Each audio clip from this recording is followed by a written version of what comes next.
Welcome back नाज़रीन। करना साहब, मुझे बताइए कि इतने बहरान है हमारे सामने, हम दहशतगर्दी का एक बहुत बड़ा चैलेंज है हमारे सामने, पानी का बहरान है जो कि अपनी जगह सर उठाए बिल्कुल एंड पे खड़ा है, गंदम का बहरान है जिसे पिछली दफ़ा सीएम पंजाब मरियम नवाज साहबा ने ख़रीदने से इनकार कर दिया था। अभी हमने डिस्कस भी किया था कि किस तरह से किसान औने पौने दामों अपनी गंदम सड़कों पर बेचने पर मजबूर हो गया था। लेकिन अब मुझे ये बताइए कि स्पोर्ट प्राइस भी मुख्तस नहीं की गई है किसान के लिए।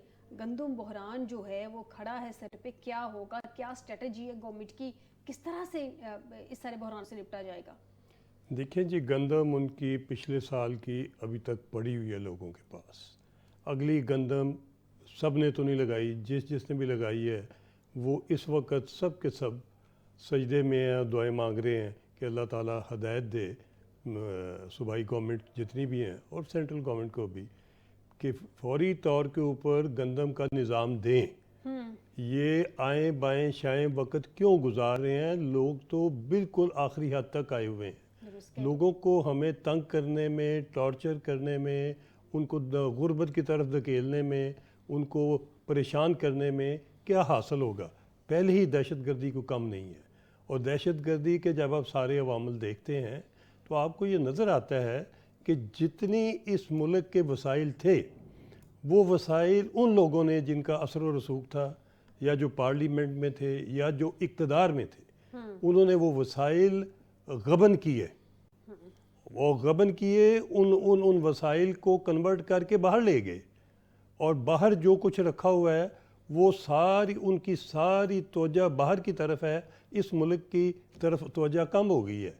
इस मुल्क के मसाइल दिन ब दिन सीरियस होते जा रहे हैं। ये ख़ास तौर पे बलूचिस्तान में जितना कुछ भी दिया जाता है वह सूबाई गवर्नमेंट, पार्लियामेंटेरियन और वडेरे जो भी उनके सरदार हैं उनसे नीचे लोगों को नहीं पहुंचता। उसको लोगों तक पहुंचाने का सिस्टम हमें बेहतर करना पड़ेगा। हर जगह के ऊपर हमें गवर्नेंस का सिस्टम, जी बात हो रही थी अभी, हमारे यहाँ फरसूदा निज़ाम हुकूमत है। ये गोरों का दिया हुआ निज़ाम, डिप्टी कमिश्नर पटवारी से लेके डिप्टी कमिश्नर और चीफ सेक्रेटरी और फेडरल सेक्रेटरी, ये तो 30-30, 40-40 साल इसी गवर्नेंस में रहते हैं। ये सारे इनको वसाइल, सारे फंड और सारे वसाइल और सारे महकमे इनके पास होते हैं।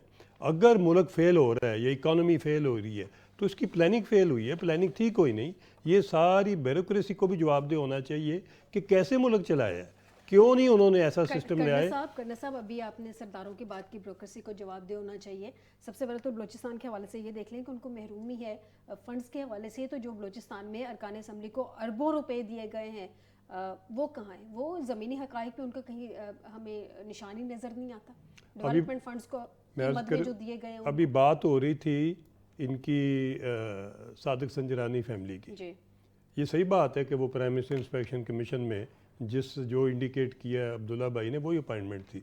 मैं रहा हूँ उसका चेयरमैन, मुझे पता है कि ये किस रूट से क्या ग्रोथ हुई थी।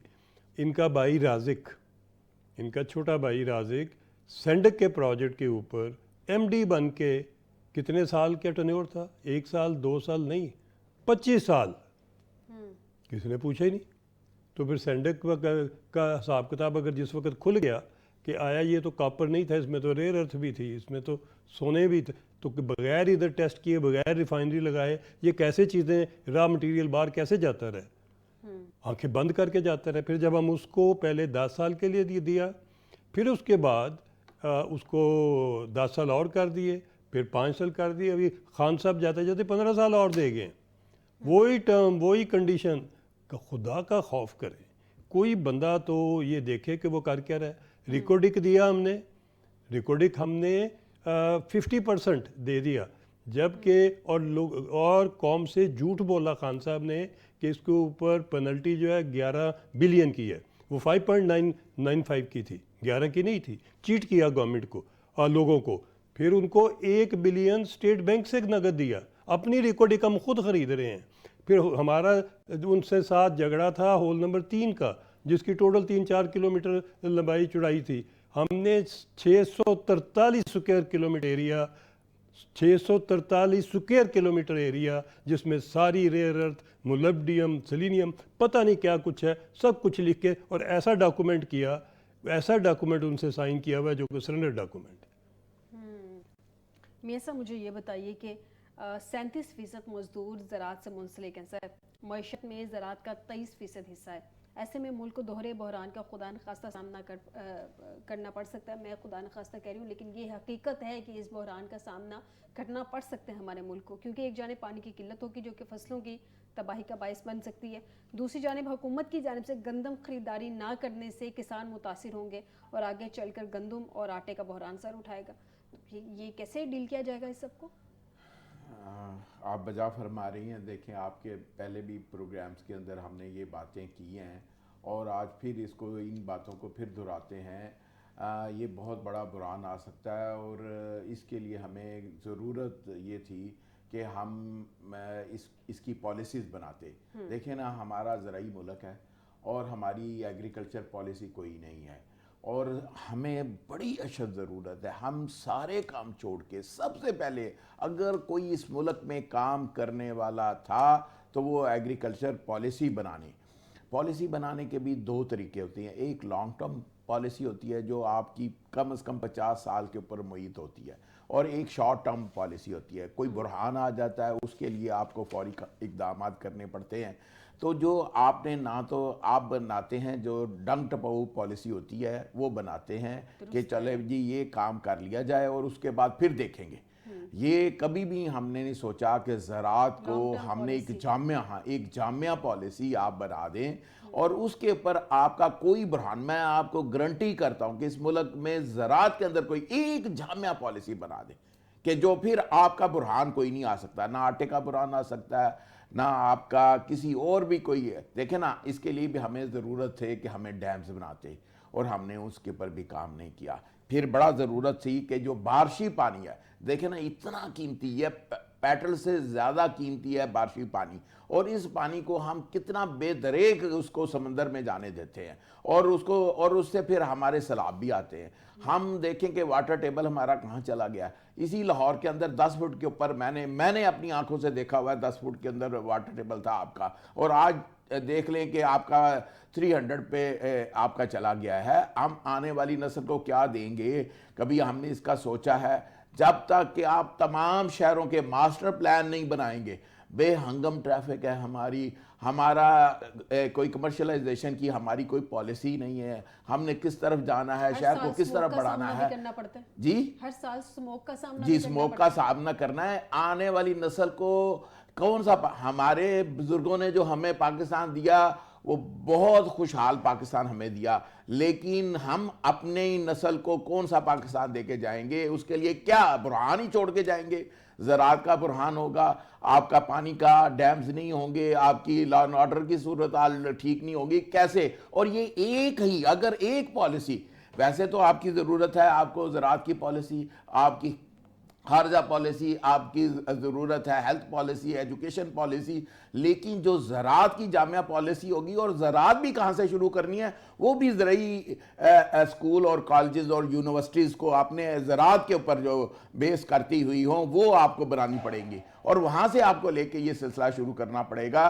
खुदारा होश के नाखुन करें, हमें एज ए कौम सोचें और आने वाले दिनों में हमारे इसी तरह बुरहान फिर देखें हमारे यहाँ सैलाब आ जाते हैं। तो बनानी है पॉलिसी मेकर्स ने, अवाम ने तो पॉलिसी नहीं बनानी है। अवाम ने तो उनकी पॉलिसी को जो है वो ओबे करना है सिंपल वर्ड्स में, क्योंकि उन पे अवाम से तो पूछा कुछ जाता नहीं, उन पे लाद दिया जाता है। अब्दुल्ला साहब से जानते हैं।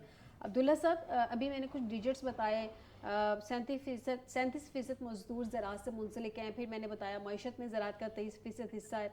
सर, इस सबके अलावा अभी जो मौजूदा सूरत हाल है उसमें तरबेला और मंगला डैम में पानी का ज़ख़ीरा डेड लेवल तक पहुंच चुका है। पंजाब और सिंध को पहले ही 35% पानी की कमी का सामना है।